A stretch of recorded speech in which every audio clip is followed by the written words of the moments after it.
When you start up your Master League and you choose your settings, as you will have heard lots of times, I chose full manual passing.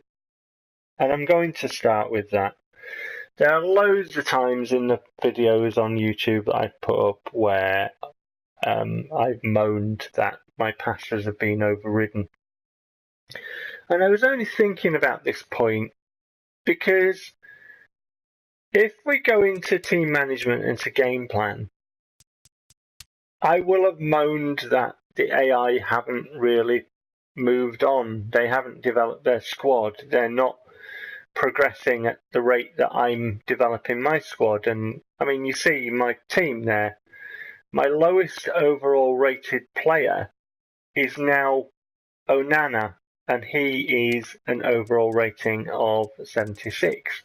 Phil Tizinho has surpassed him and caught up with Danilo.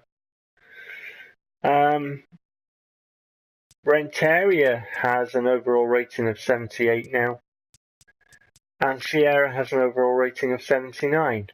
And then my highest rated player is Embolo with an overall rating of 86.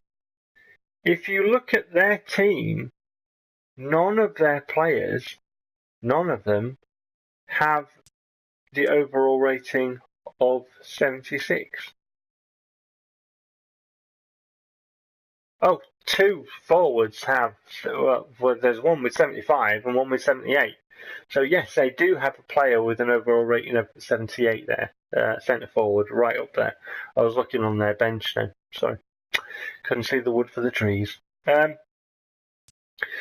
you get the point that, you know, one of their players is rated 78. And it's like, really, stat-wise, player for player, they're not a patch on my team. And yet, when we talk about full manual passing, it will be my passes that are bastardized and overridden and given to the opposition. And you would think that if they were not as good as my team, then their passing wouldn't be as good as my team. We can have a look at this, for example. So if we just randomly go on Fard, and he would be marking the left winger there. So let's have a look at this. And you can see that Fard's passing is in the 70s. It's above 75 now. Low pass 77 and LOT of PES 76. When we look at their player, low pass 67 and LOT of PES 72. So it would be their players, really, in general, that would be having the problems finding their men with passes. So why is it my team that has full manual passes so blatantly overridden and bastardized? Surely it would be their team with the more errant passes. Surely. Why is it my team that speed gets nerfed? You know, as I showed in the Champions League final, I showed in the Real Madrid match with Marcelo. He was off like a flipping bullet, wasn't he? But my player's speed gets nerfed. My passes get bastardized. My players, when they go on, and this is one of the things that I often wondered with Renteria, because, you know, I said before, he's one of my favourite players. And if you have a look at his stats, his ball winning and his defensive prowess for a defensive midfielder are way up there. They're just way up there. And he has the stamina as well. If we flick across to the skills that he learned man marking. So when I'm using Renteria and I'm holding down the pressure button to an opponent, I'm surprised that Renteria is not allowed to move toward the football, because defensively he's fucking good and his ball winning is just amazing. For a defensive midfielder, you're not going to find that many that are higher, if they are. So I'm surprised that when I'm challenging and when I'm pressuring the ball, the game is almost like making it so I can't do that. And yet, when they want to pressure or challenge the ball, they're able to do that. Even if, and I've showed it, it's on my videos, even if their defensive prowess is rubbish and they're out of position. Right? So when we actually break down the little bits that we're supposed to be able to do with the things that PES says, yes, you can do this, you can level up your players, you can have full control on manual passes, you can do this, you can do that. When you actually get into the game, the AI can do it, but I can't. I'm not allowed.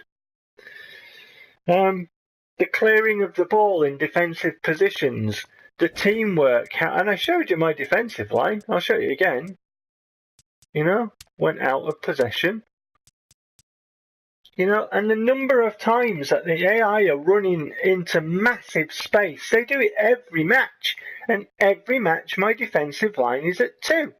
If I put it up this way, they're supposed to be higher up the pitch. If I put it down this way, they're supposed to be more toward my goalkeeper. And yet, consistently, my defensive line is near the halfway line. How is that possible? And yet, when I play the AI, they've got so many men back in their defensive area. My passes are being bastardized. My players' stats are being bastardized. I can't pressure to the ball when I've got good defensive players, but they can do it with shit defensive players. And all these things, and when we talk about them not progressing, you will have seen them moving very fast and passing very fast and very accurately and shit like that. How are they doing that? And the only reason I can think that these are there, because obviously these are blatant things that the AI has that I don't.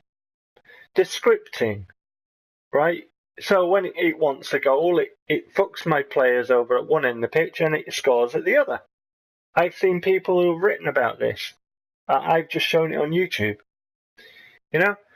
And consistently that's what happens. It will fuck you over at one end of the pitch, kick it down the pitch and score. That is what it does consistently. It's a scripted piece of shit. I don't have a button for that. There are lots of things when we come to the mechanics of the football that I will have moaned about for seasons and seasons and seasons, that the AI can do, and it turns it on and off when it wants. I can't turn it on and off. I don't deny that PES is broken for both player and AI. Both can kick through each other. I don't deny that. My argument is, and I will argue it all day long and then some, is that when I can't turn that on and off. I just can't do that. I can't make my team go overly aggressive and kick through their players to score a goal when I want. But it can do that to me. I can't alter the speed of my players when I want, but it can do that to me. So when we look at PES in editing, in tactics, in sort of negotiations, in scouting, in everything else, it's just not good enough. And then we get to the presentation. It's just not good enough. We've done the online mode. It's just not good enough. It's cynically structured to take as much money, to give the players much money, opportunity to give Konami proper money as possible. And it's broken, and it's gambling. I'm not really sure there's much else to talk about. I've talked about why I don't play Become a Legend. I've talked about the exhibition matches. I've talked about online matches. I've talked about, the bit that I play, which I've showed on my YouTube channel, which is my club. In